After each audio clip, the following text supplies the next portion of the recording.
Welcome to episode 111 of Nobody Special. This week we talk about stimulus checks and stewardship. The Gospel Outpost presents Nobody Special.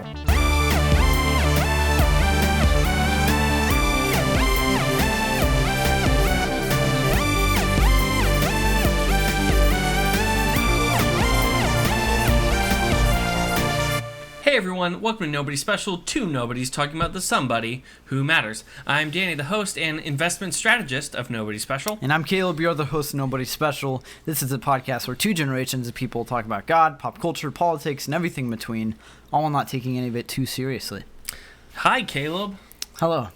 Caleb, let's just jump right in. Let's just not waste time. This show about pop culture. It's about politics and everything in between. We've already had not one but two episodes on a certain thing going around that I think gets us. What's the opposite of boosted? Throttled.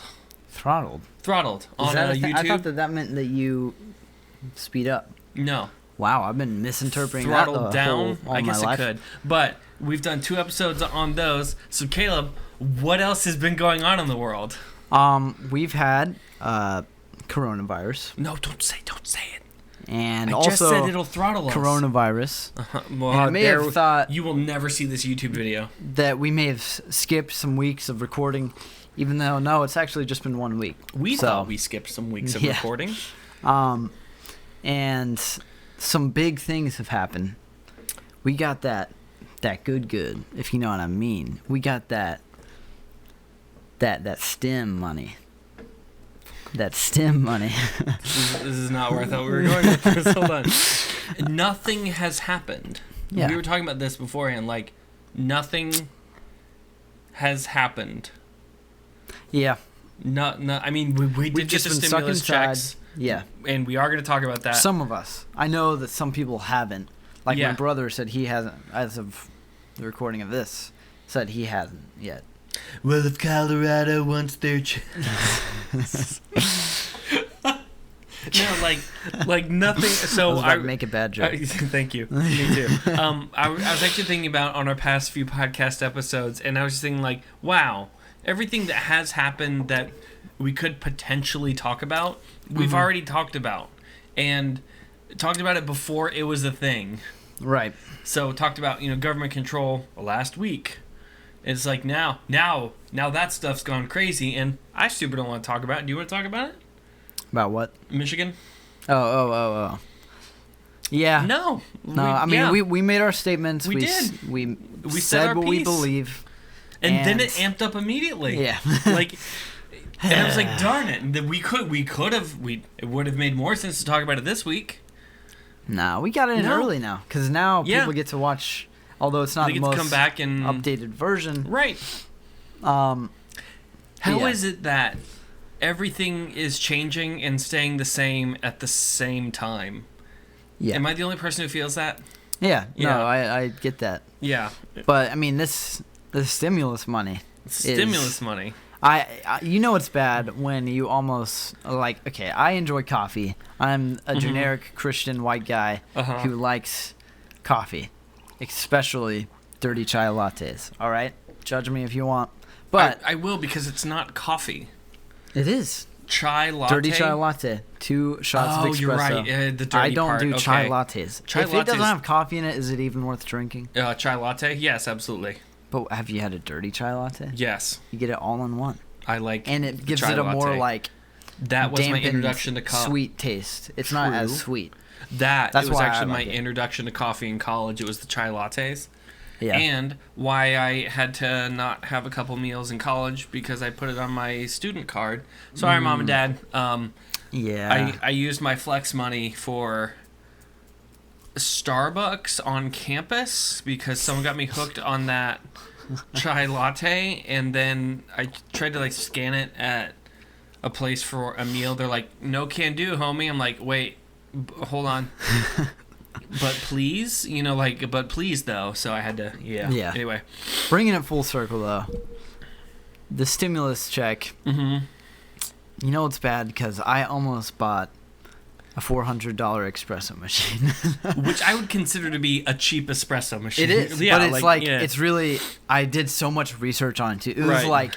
right. 2 a.m. in the morning, and I spent an hour watching like a bunch of YouTube videos and reading articles on this freaking thing. Like, and they're like, everybody's like, it's the yes, best. I see. It's the best entry level espresso machine. And I was like, it has a milk steamer and it has a really good espresso. It's like there's so many different things. Right. But it's really good. Right. And I put it in my Amazon checkout thing. And my thumb was just hovering over it. And I was like, I should wait until the morning. I could prime it and it'll be here tomorrow. And then I woke up and I was like, yeah, that's not a great decision. Right. Although I do want to get one at some point. Now is probably the best time, if we're being honest. But it's good to save some money and to spend it in better ways. Right. No, yeah. I got mine. I've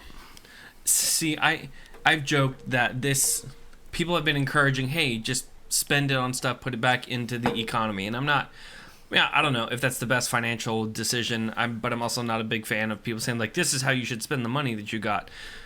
Ironic, because we're kind of going to talk about that today, but more in concept, not in actuality. But yeah, I started thinking like, okay, $1,200.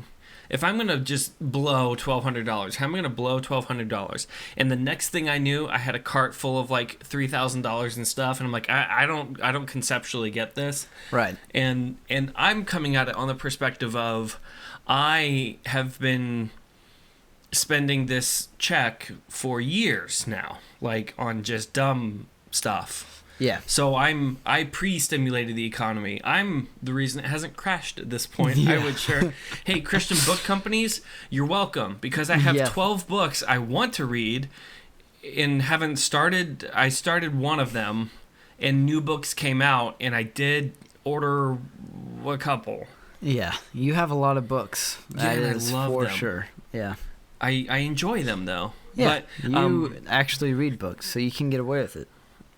I will say the crazy. Oh yeah, I was gonna get a laptop, and the laptop I need is like $2,000. I'm like, well, can't do that. Oh yeah, I have a wedding coming up, so I am gonna spend some of the stimulus You're getting money. Married? No, goodness no. I'm going to a wedding, and I have to be an usher, so I can't go in like jeans.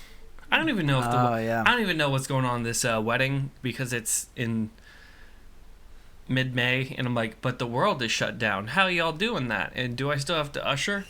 Right. I ain't walking people down the aisle like 6 feet back up. So kidding. Yes, I am.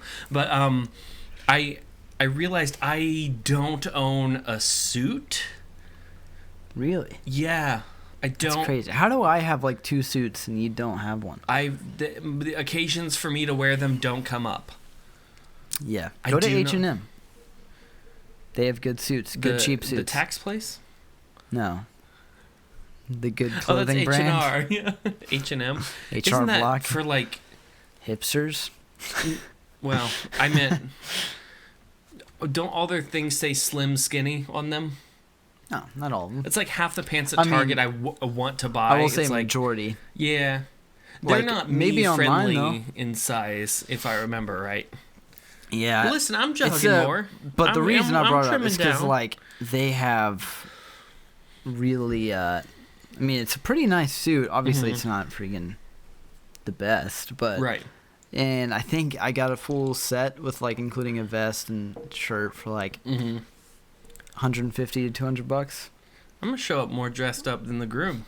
Yeah. Oh, she's gonna be having second thought. I can't. She's a friend. I can't say that. Oh my gosh. He's a friend too. Danny. They're both friends. And I hope you don't listen to this podcast right now. Oh God. No. I'm super excited for them, but I don't. Said. Yeah, I know. No, it's not. But no, I have to buy a suit, and then I do want to get something fun and stupid, not big but small, that I can have some kind of fun doing. And then I don't know, because like I've brought this up a few times. I'm really bad at having fun. Yes, this is like true. I don't know what my hobbies sound like work to people. Yeah, and I don't hate them. Yeah, I would say you have blurred the line between relaxation and work. So, like, where do you go to get a hobby? You just... I'm gonna try model trains, you know? Yeah.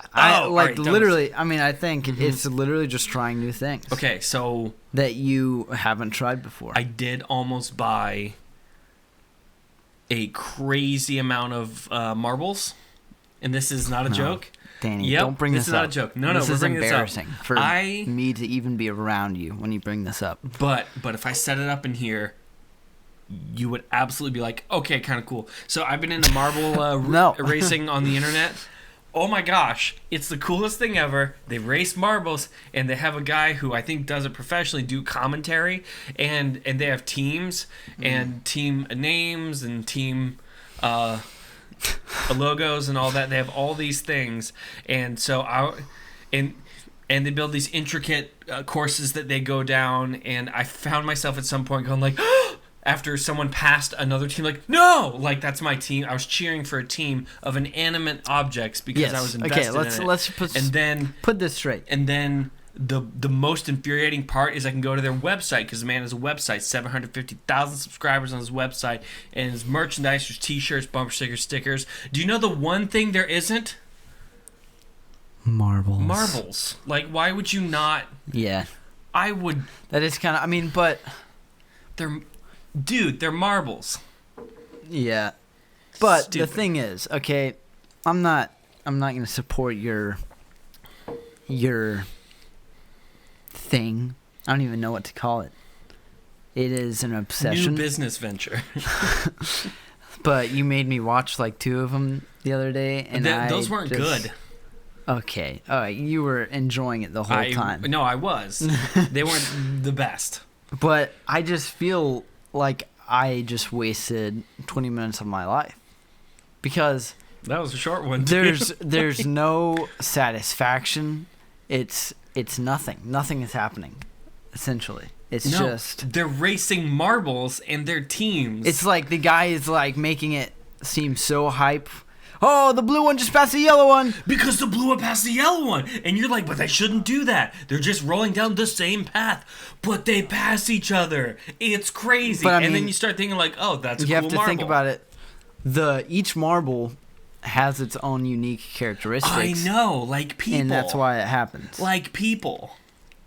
Okay. It's great. So anyway, I did almost buy a lot of marbles, and you almost bought an espresso thing. Did you almost buy anything ridiculously stupid? No.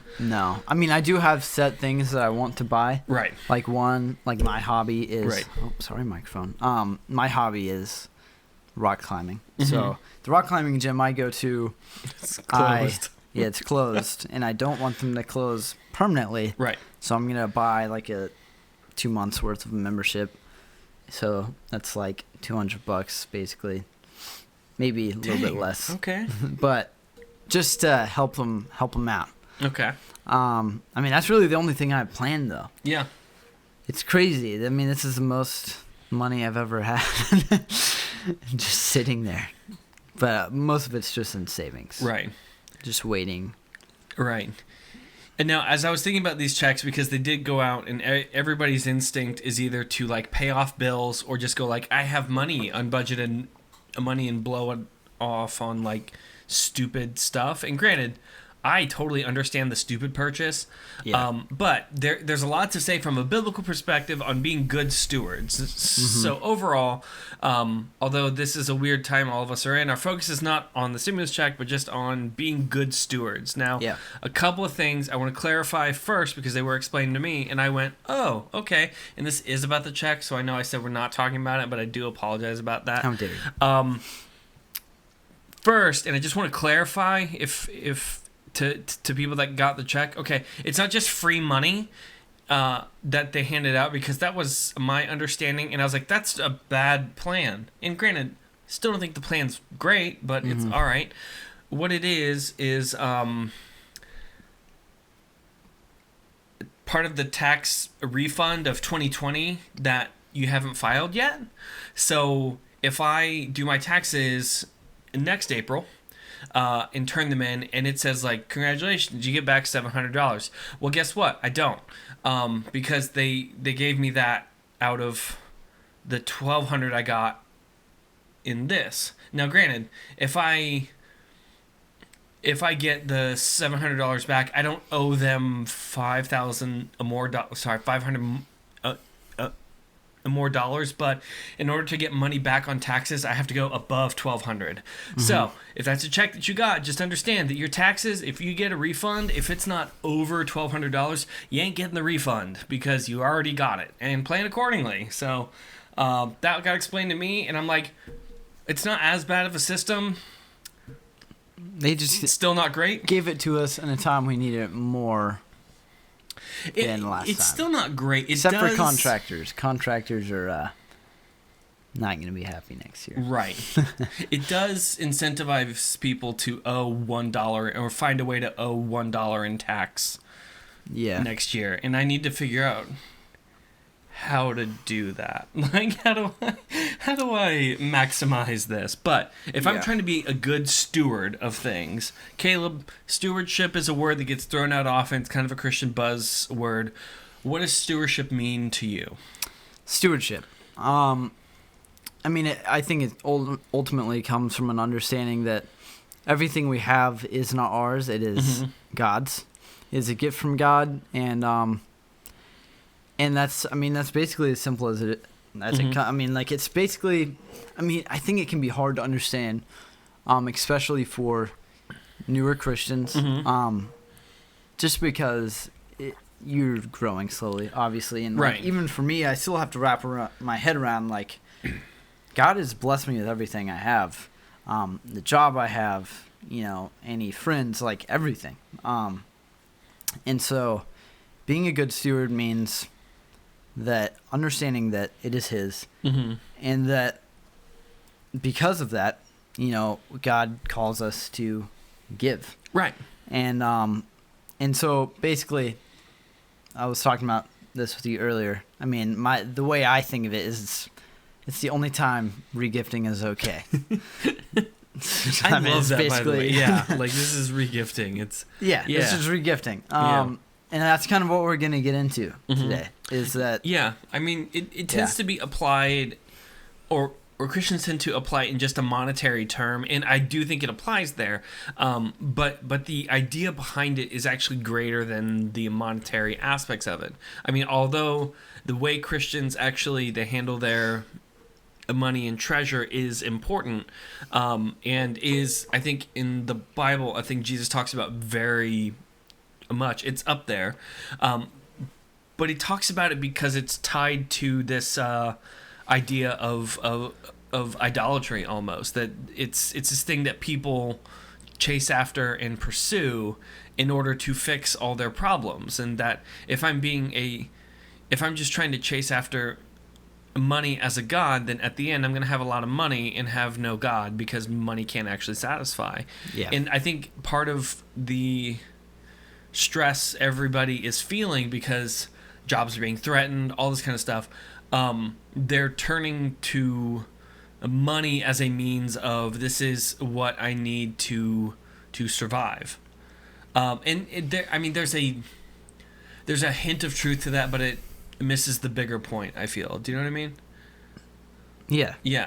And to be a good steward of a thing is to take the thing God has given us and use it in a wise way, I'd say to the glory of God. If God gives me, $2,000, I don't think it's being a particularly good steward if I go and, spend it on buying illicit drugs. That's not being a good steward of the thing. That's not glorifying God in the process. Or right. Or if I spend $2,000 on, marbles, that's not glorifying God and being a good steward, because it's very wasteful. Yeah. It's fun. Yeah. But it's wasteful. Yeah.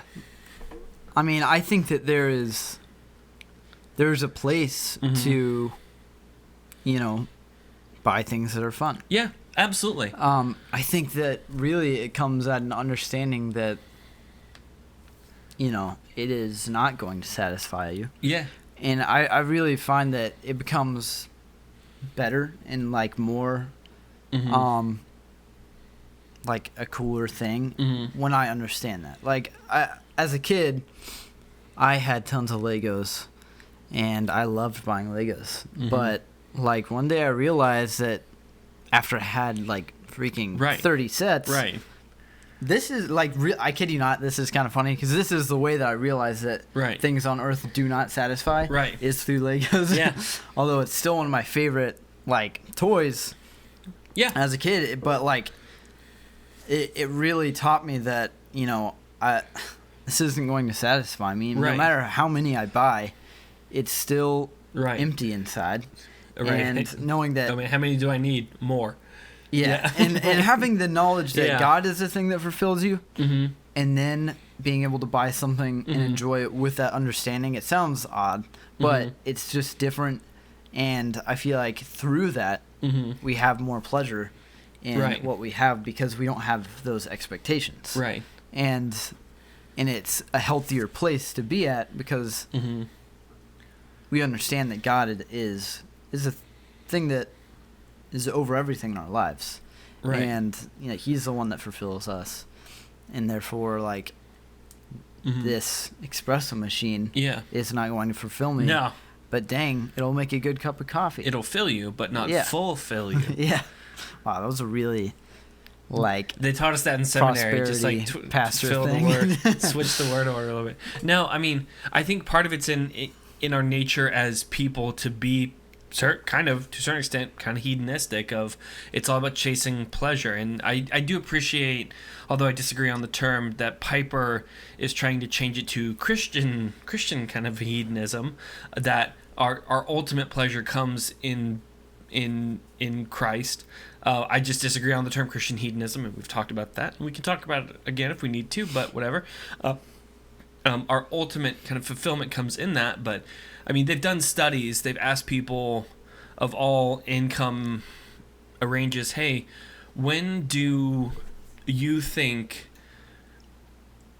you'll be good enough in a financial sense? And everyone had the same answer. When I'm just at that next step. Like every person said the same thing. No matter what level they're at? Yes. Yeah. There isn't a point that a person is actually satisfied, because if I get the money, the thing I'm trying to do is push the boundaries of that money and push as far as it can go, and it's difficult to be disciplined doing that because it's this, I can buy it, therefore I'm going to buy it, and that's kind of difficult, and that isn't being a good steward at all. Yeah. But the joy of finding our joy in Christ and in God is that we can do that same thing to God, and because God is an unending God, we will never find the end of it. Yeah. I mean, our main problem in a money and a wealth and that is that it does go away, is that if I spend it, it is then gone. Yeah. That is our problem. But in Christ, I can spend that and it's still there because it's infinite. Yeah. And I appreciate that a lot more, but I've watched a ton of people that they've put everything into building their bank account thinking that that's going to be the thing that saves them, and it doesn't. Yeah. You know, it tells us in the book of Hebrews 13:5, it says, keep your life free from the love of money and be content with what you have, because God has said, I will never leave you nor forsake you. Yeah. And I think as all of us come into an understanding that God is with us and is the check that keeps cashing. God, that sounds horrible. That's not what I mean to say, but is the fulfillment of purpose and joy. What is it, like Emmanuel? Is that God is with us? Mm-hmm. God with us. God with us, yeah. I mean, that's a literal word. Em is with, or us, or something. Yeah, it's like God is with us. So, yeah. Or with us is God. Anyway, yeah, it means that. So. Yeah, I mean, I think that it's super important. Mm-hmm. I mean, and it's terrible, but like, I feel like as long as we're on Earth, like I've always had the question, like, is the fulfillment of sanctification, like our final form, is that attainable on Earth? It's over 9,000. Is that attainable on Earth? And like, AKA, like, is there a point on our time on Earth where we won't struggle with things? And kind of bring that back around, like, because I find myself always, having to remind myself of what is the true satisfaction in my life, and having to search it out. And I feel like I typically just get kind of like lost and have to point myself back and like kind of dig in on why I'm feeling this way. Like, why is that Lego set not fulfilling me? Right. And why is God fulfilling me? And like, and having to point myself to, like, it's God that is, what fulfills you. And I feel like, and that's why I asked that question, is like, will there ever be a time on Earth where I don't struggle with that? And I mean, that's not really the point of this, but I honestly, I don't think so.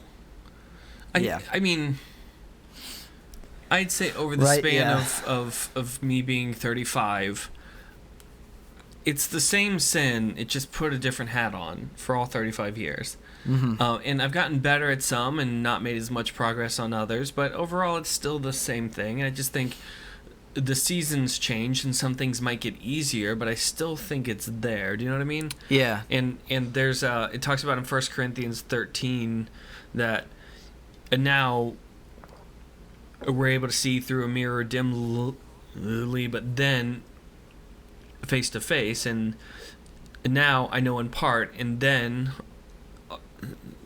I'll know complete, even as I've been fully known. I think it's this thing that we get glimpses of that, and kind of can make out the picture, but can't understand the details of it. Do you know what I mean? Yeah. I mean, a picture that's drawn in crayon of me, I may be able to pick out, that's me, but it's not me. And it's probably, if it's drawn in crayon, not that good of a drawing. Like kids art.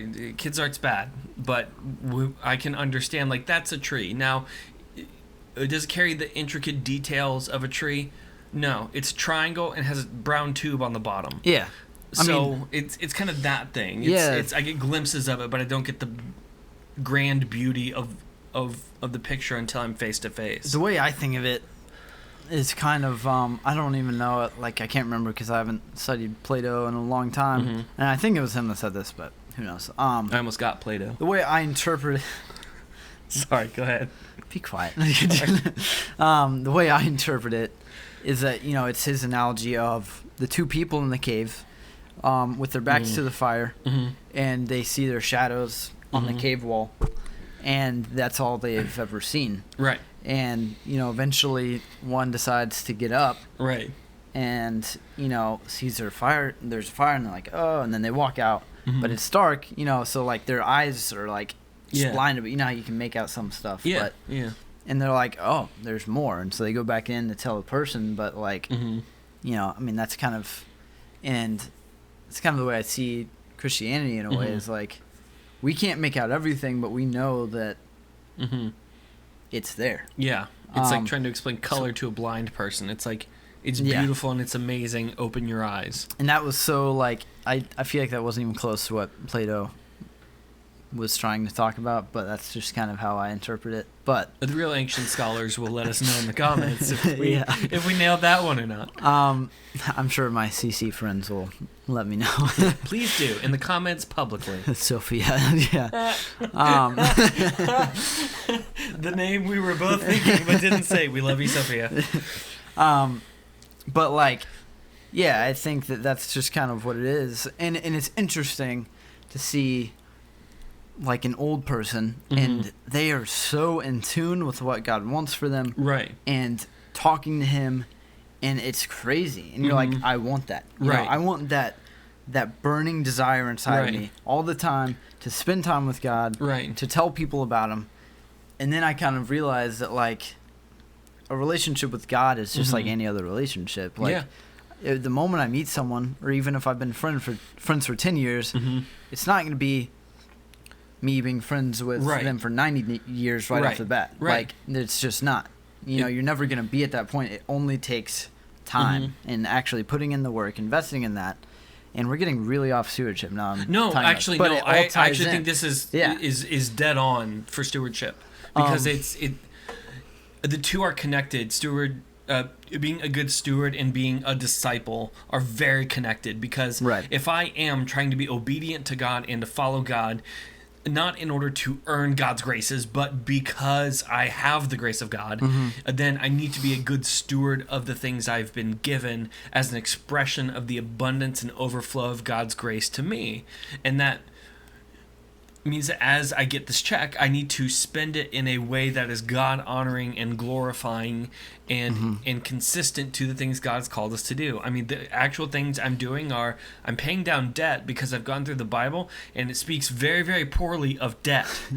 It speaks horribly of debt. It's like, if you have debt, why? Sinner. I'm like, wow, it's not even, sometimes it's kind of vague. It's like, is this pleasing to the Lord? No, this is like, it's not. It's super not. Why are you in debt to someone? Now you have two masters, and I'm not going to fight with that thing. I'm like, okay, fair. You know, it is crazy. So I'm paying down some debts and buying. I do need a buy suit, but I think that's the idea of being a steward. Is it's based in this idea that I've been transformed by Christ, and I need to not pursue pleasure, although there's times to have fun, and I do think there's a distinction there between I'm pursuing pleasure and I'm having fun. I don't enjoy when Christianity gets to that point of like, you should be sad all the time and have a face that just ate a lemon. You're like, why? But at the same time, if God's given me time, talents, or treasure, those are the three things I need to be good stewards of. And in this case, treasure is tied to idolatry. And if God is king over everything, then my checkbook is going to be the first place to actually display that. I mean, it's so true. And like, you know, going back to like the whole time thing, and it's like, I'm still growing in my sanctification. I feel like the reason I brought that up is just because, like, I do find myself just being frustrated with, like, I mean, probably just comparison. And it's like, it's not even like a bad thing, because I'm learning from these people I'm looking at and studying their relationship with God and how close-knit they are. But, like, understanding that it's just time, and that right now, although I don't feel like, you know, although I do tithe and do even more than that in giving, but like using this for that, like the reason, like there's just kind of that it's just rough, you know, like I'm going against the grain of what I want, but you know, understanding that it's better in the long run. This is another thing that brings me closer to God, because I'm submitting to Him, and that, you know, it's time to just, you know, just give it to Him and just trust Him with it. Like, because although it seems like, oh, $1,200, put that in the savings account, keep it there, makes me feel nice. You know, sometimes that's not all it should be. And I feel like the reason, like, I keep on bringing up all this big stuff is just because, I mean, that's something that I've struggled with personally, is stewardship, on giving more than, you know, more and more. You know, like, I'm already doing this.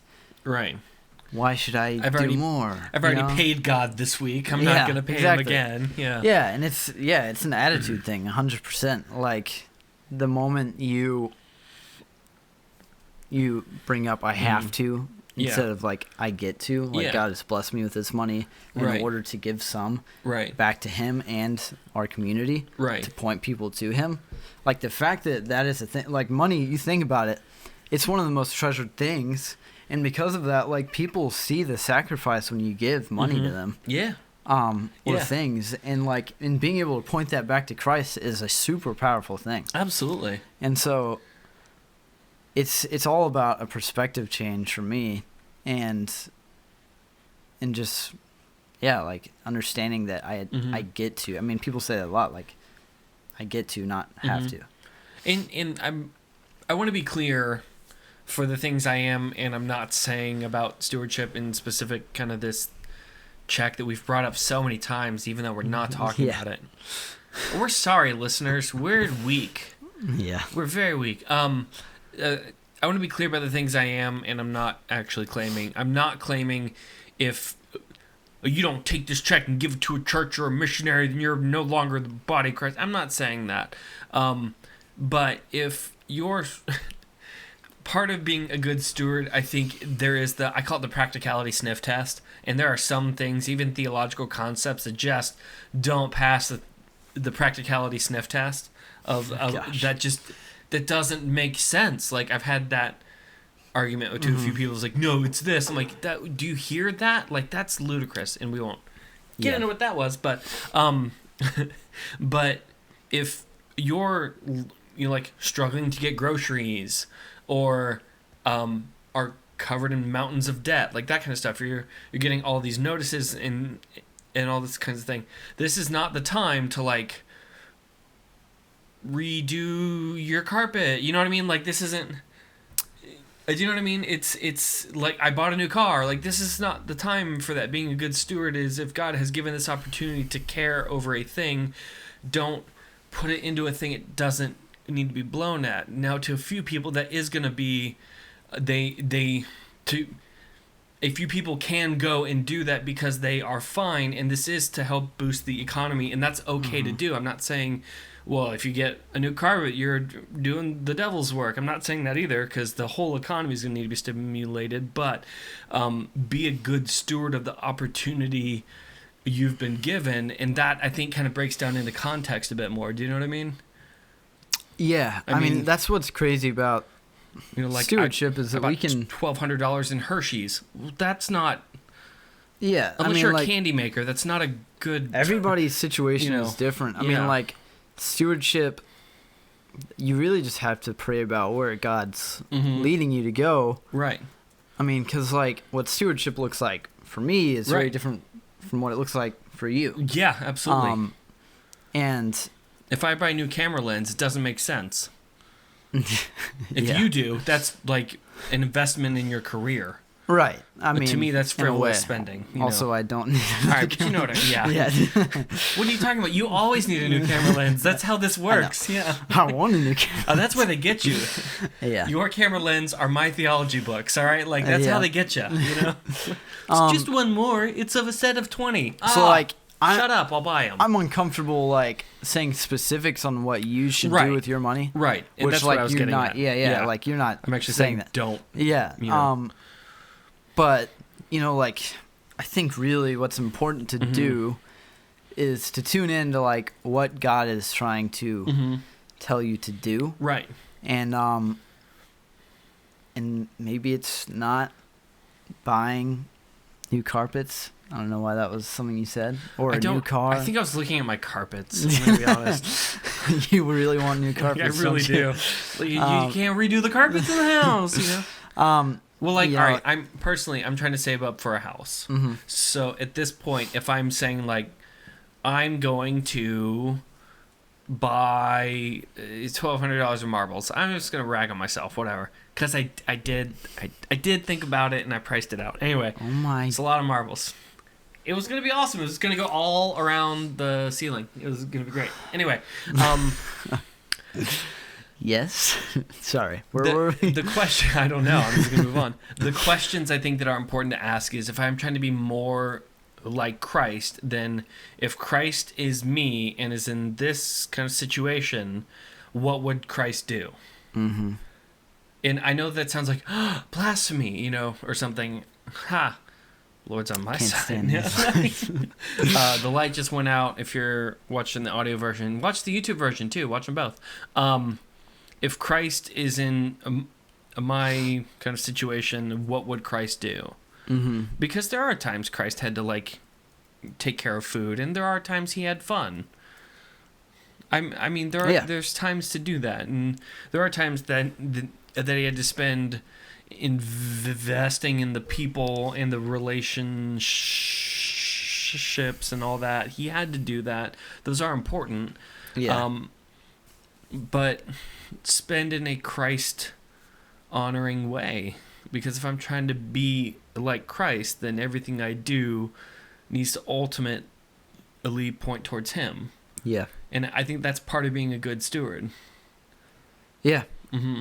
And then I've also found, for me, coming out of the monetary aspect, is that the gifts I've been given by God, I need to not try and hide them, but operate in them.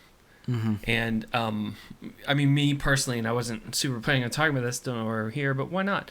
For me, some of the biggest temptations I have are to take the gifts God has given me and twist them to something in a way they're not supposed to be used. Mm-hmm. I mean, I feel that I oftentimes do have the gift of discernment, that kind of thing. Mm-hmm. And the temptation on that is to push it back and actually twist people into doing a thing I ask them to do, or am trying to get them to do that. And that's a real temptation to go like, all right, I need them to do this. How can I force them to do this? And so that they think it was their idea in the process. And that's just unfair. Do you know what I mean? I mean, that's not the way God intended that to be used. Manipulation. Yeah. So yeah, that is a temptation that I've had to work I've come a long way, and I don't feel I do that too much anymore. I'm not perfect, but if I'm being a good steward, that means that the thing God's given is used in a God-honoring way, and there have been times I didn't do that. Right. And that wasn't good stewardship. Yeah, I mean, that's a great point. I mean, I think that everyone always likes to think of stewardship as only monetary things. Right. When that's, like you said, not true at all. I mean, it's the whole rest of our lives. You know, like our skills, right. Time, our relationships. Yeah. I mean, I think that's good. Yeah, I think it's like, even for me, I think God has given me skills in filmmaking, although I'm not where I want to be, or like how good I want to be, Right. And I think when you get there, let me know, because like I ain't either, and I think you're doing great, by the way. Yeah, I mean, I don't think really I'll think you're ever doing be, a fantastic like I job. said, I don't think I'll ever be satisfied with where I am in my job. But like, as far as being a good steward, like what it looks like for me, oftentimes, is I have a lot of time in this point in my life. I have, I live, with outside of my parents. Like I could just stay home by myself. I'm not in a relationship. Like I have lots of time. Ladies. The subtle way of saying it. No. I'm so sorry. Go ahead. But like, I have lots of time on my hands, so like, often, what it looks like for me is watching, like a master class, or, there's so many different things. Right. Like Skillshare stuff on cinematography, right. And being a good steward of my time to invest in something that God has given me, as far as not money, goes. And I think that that's kind of what it looks like for me. And obviously there's ways to twist it, like, we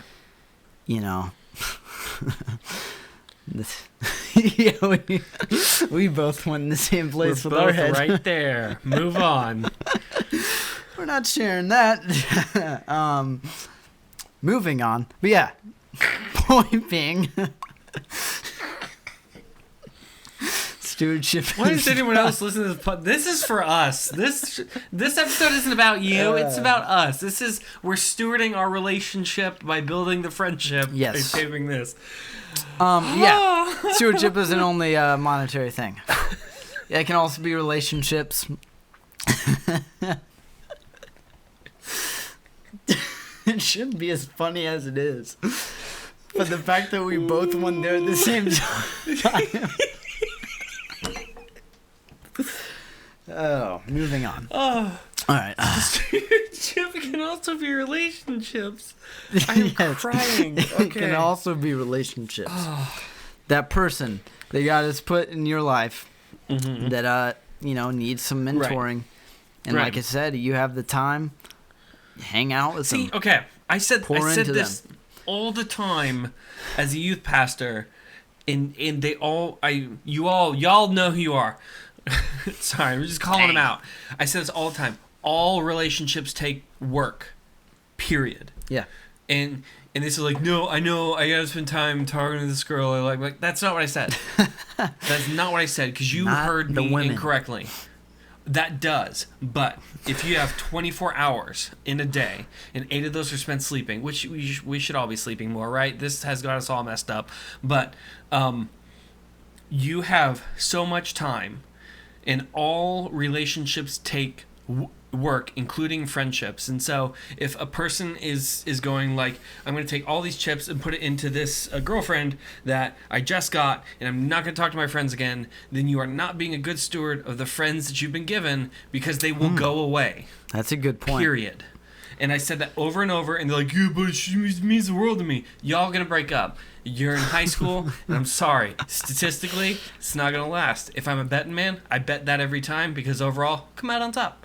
But no, like, I was brutal about this because I saw it happen so many times. The Bible also talks about pride. Statistically, I'm just saying. I'm a numbers guy. But even if I'm dating a person, if this is important to me, and it is, if this friendship is important to me, then I have to put in time to make it work. And not just time, there's other aspects to that. But if I'm not even putting in the time, and it's not quality of time, then at some point, Caleb is just going to stop talking to me, because frankly, I emotionally checked out a while ago, and every conversation turned to like, hey, so I was thinking about going to a movie. Oh, my girlfriend loves movies. No one likes that conversation, because it just takes time I was trying to give to a friendship and puts it back into another thing that I'm not even cashing out on, because they're not even there. Yeah. All relationships take time and stewardship. Here's a tip for you guys. I'm super on my soapbox right now. I'm sorry. I love it.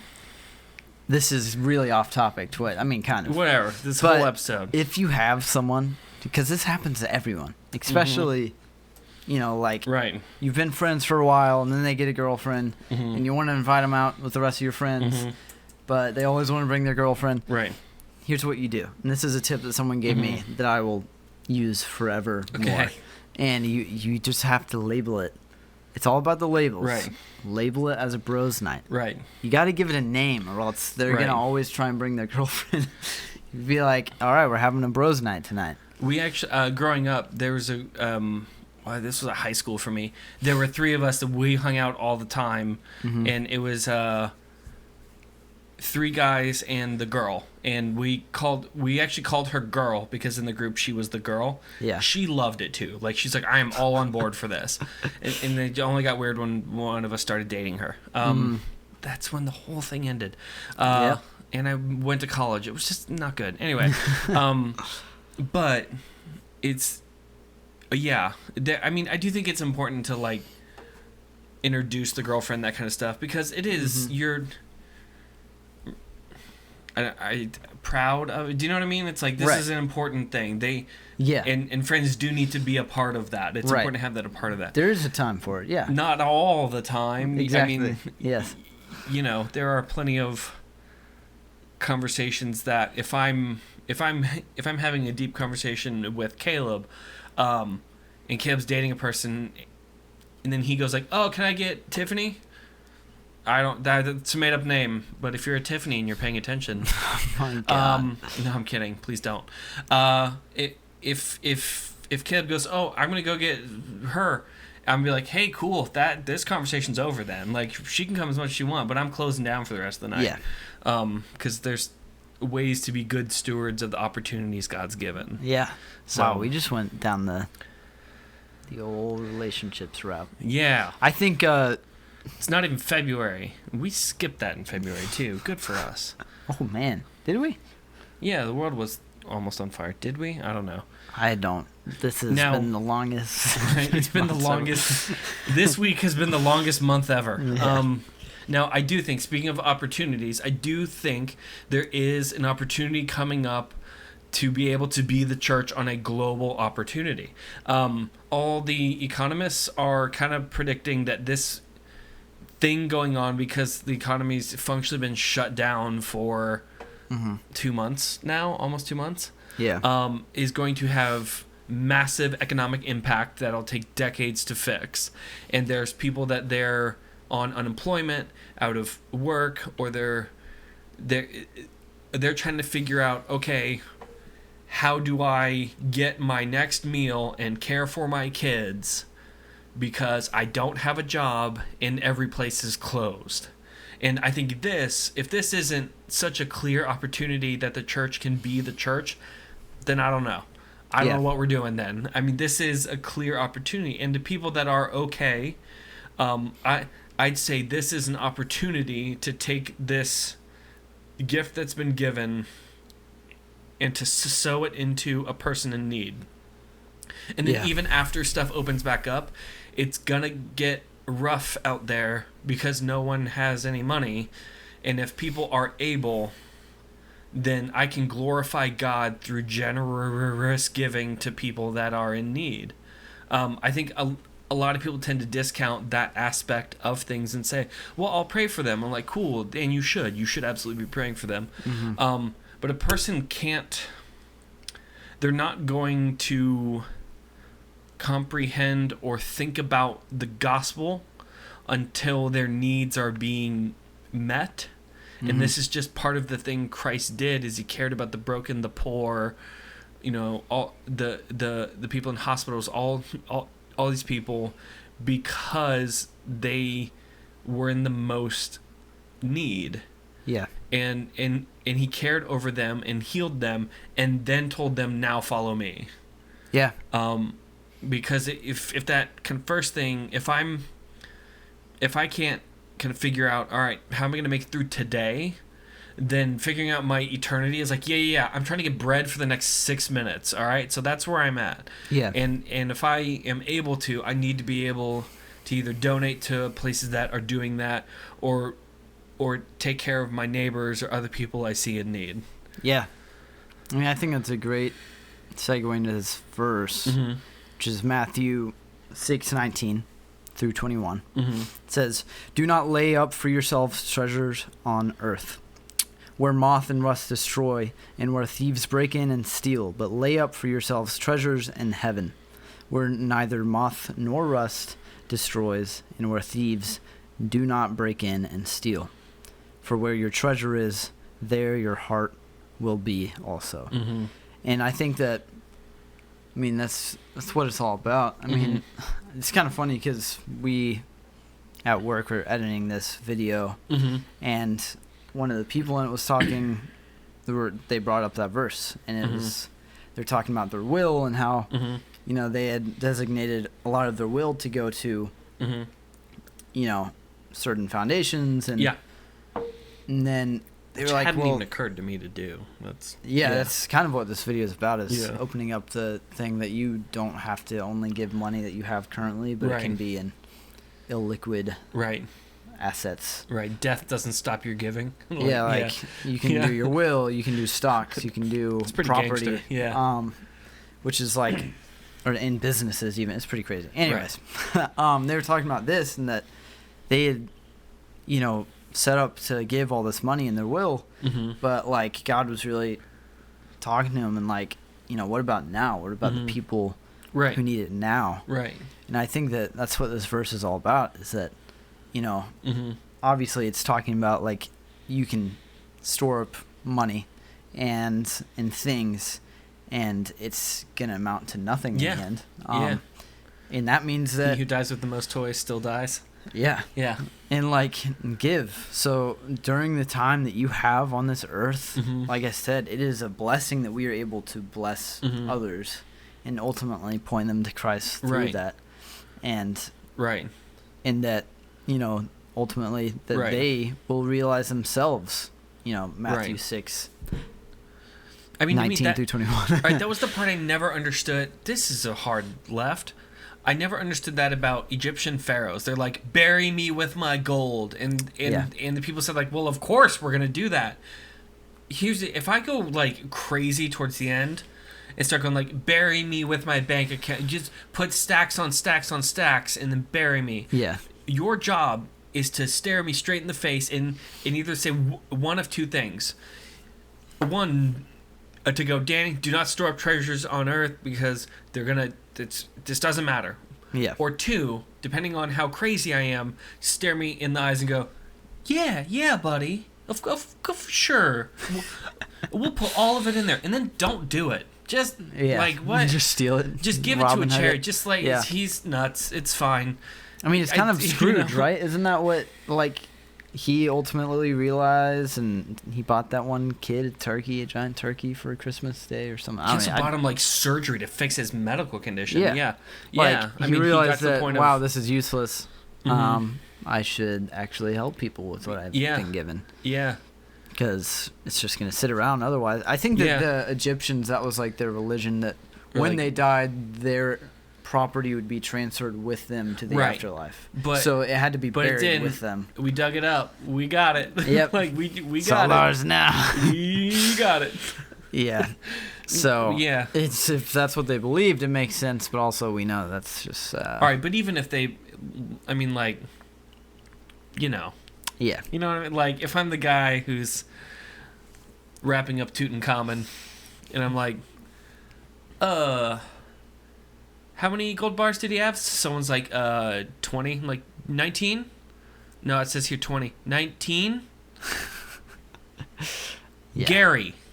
19? Yeah, that's what they were named back then. 19. He's like, 6. Just... Yeah. I mean, like, he was not as rich as they thought. Excuse me while I stroll away on my new chariot, I wonder if, like, I doubt, but, like, if they had actually invested that into their economy back then, how much more Egypt would be relevant today, which they still are, but, like... Not to the extent they were, you know what I mean? Like, I wonder how much treasures it was. And if it would, like, affect them. Maybe not. I mean, it would kind of depend on how quickly their graves got robbed. Yeah. Because if like they 20 minutes after. Yeah, like, we're not... still there, so we're taking it, right? Yeah. Like, then I think we would be able to effectively predict what would have happened. Like, didn't do anything. But anyway, good stewardship, though. Did we cover everything? Yeah, money isn't... Ish. The thing that's been the most kind of the helpful to me is understanding that I had a time I was like pinching pennies to just make it, and actually I wasn't making it. I did the math, and every time I did declining. it, every time I budgeted, it's like there's not enough, and I was just like, it was a battle of attrition based on could I get a raise or a new job before my credit card maxed out. I mean, that was the math I was doing. Oh my gosh. I mean, I was on like PB&J for months. Like, okay, I'm losing $100 every month. Yeah. I have a $4,000 limit on my credit card. How long can I make it? How long can I make it? But all that to say, though, there were times I had purpose during then, and it was fine. And then I've had other times that I've been fine in a financial sense. And there are conversations I've had to a few people asking, it's like, everything is fine. Why am I not happy yet? Yeah. And that was kind of eye-opening to think, all right, I got everything I wanted. Now why am I not happy?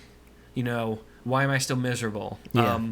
And praying through that a bit was very, very helpful, actually, to think like, all right, where am I finding my fulfillment in, and are things a way to glorify God, or am I trying to get God to glorify my things? Yeah.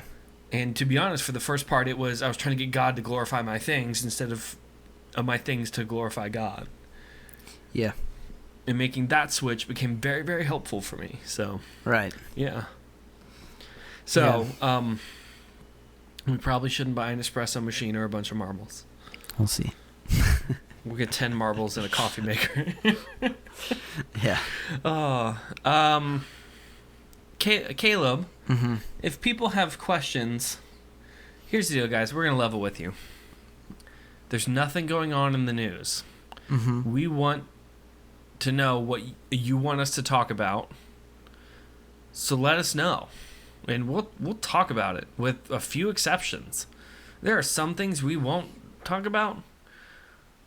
Joe Biden. We're not talking about Joe Biden. We're not going to do it. Yeah. We're just not going to do it. Joe Biden. Joe Biden. Not going to happen. Yeah.